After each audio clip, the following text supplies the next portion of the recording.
First of all, you have to remove the black top cover from the controller. For this, you can use a small suction cup. Stick the suction cup on the cover and pull it out.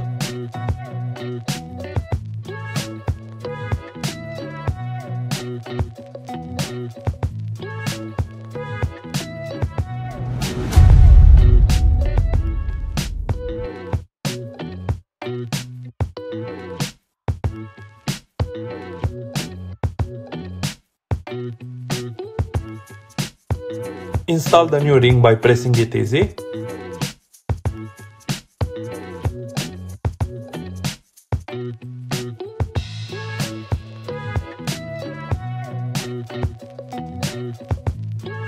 The cover for the new controller will stay in place with this double-sided tape.